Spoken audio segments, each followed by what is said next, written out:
Hi friends, welcome once more to Mallai Jayaprakash news kit on YouTube channel. Well, this time it is on a distinction between the word Brahmins and purified Brahmins. Is there any marked difference between the two? Let us examine it further.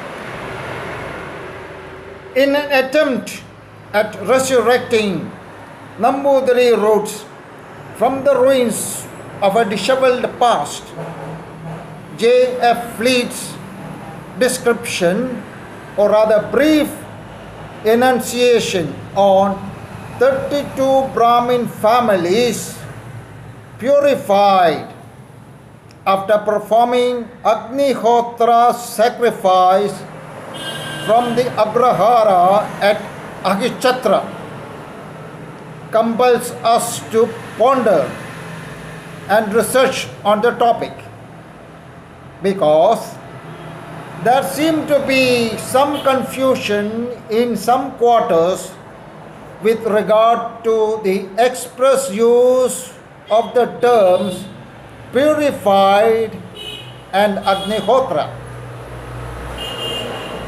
The wording is purified Brahmins and not just Brahmins per se.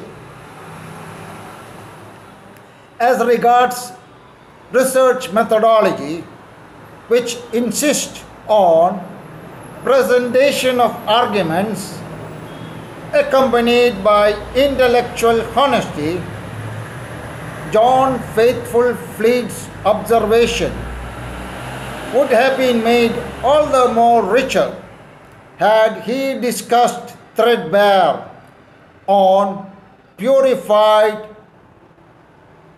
and Agnihotra. These words.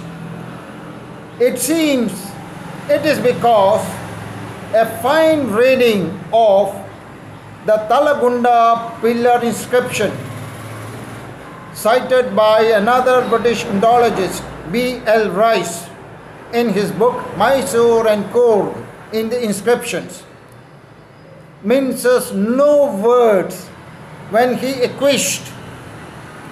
There is another tradition that Mayura Varma not only introduced but in fact brought with him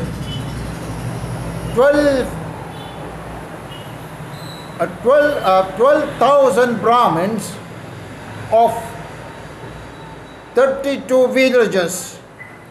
12,000 Brahmins of 32 families purified by performing Agnihotra sacrifice.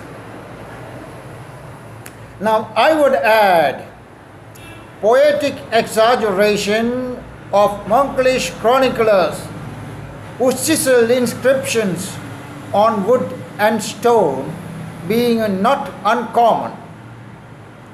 We may not be far from error in stating that deliberations lay not in an existing generalization, but rather in affording that generalization subject to critical interrogation, thereby raising it to a higher level of abstraction. Any person who strictly undergoes Chaulobanaya Vradagodanam becomes a Brahmin thereof. Mostly it is an exclusive custom confined to the Brahmins. So those who underwent Chaulobanaya Vradagodanam becomes a Brahmin.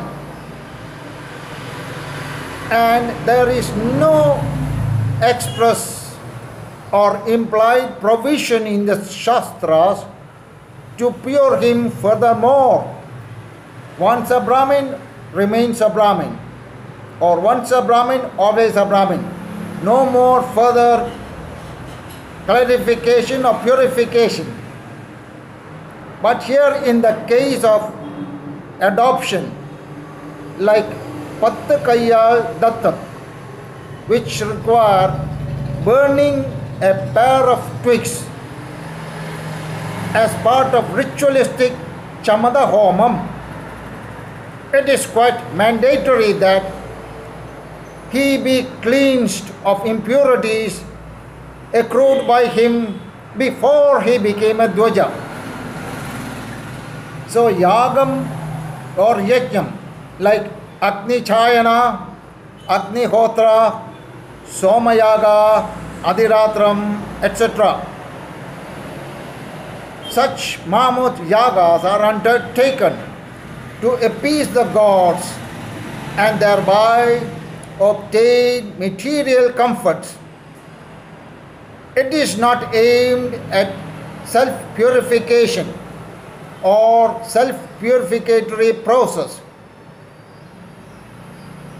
Self-purificatory process is mentioned once as Agni Pariksha.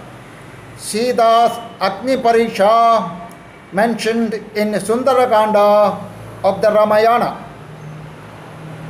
This Agni Pariksha is entirely different from Agnishtoma Yaga. There is a marked difference between Agni Pariksha and Agnishtoma Yaga. Agni Pariksha is sheer poetical.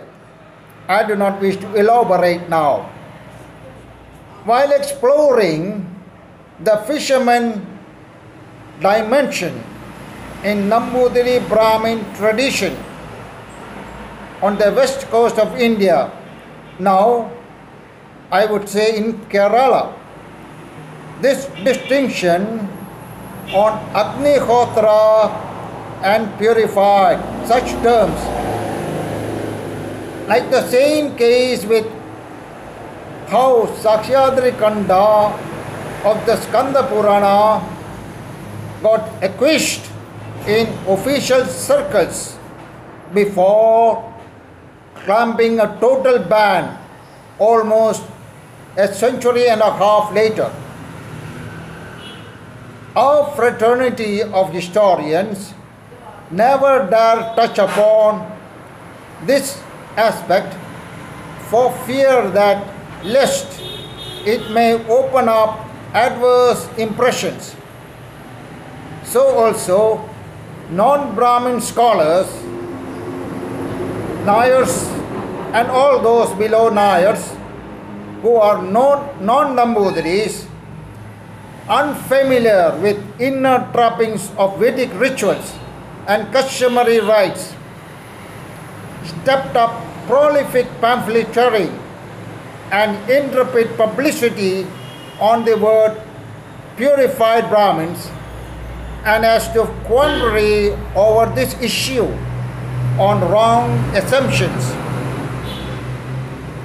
However, it must be remembered that a non-existent entity like the Sakshyadri Kanda can never be banned. I think such elucidation would suffice for the time being. However, waiting for more news tomorrow. Give me a chocobar and I would be fantastic. Have a nice day.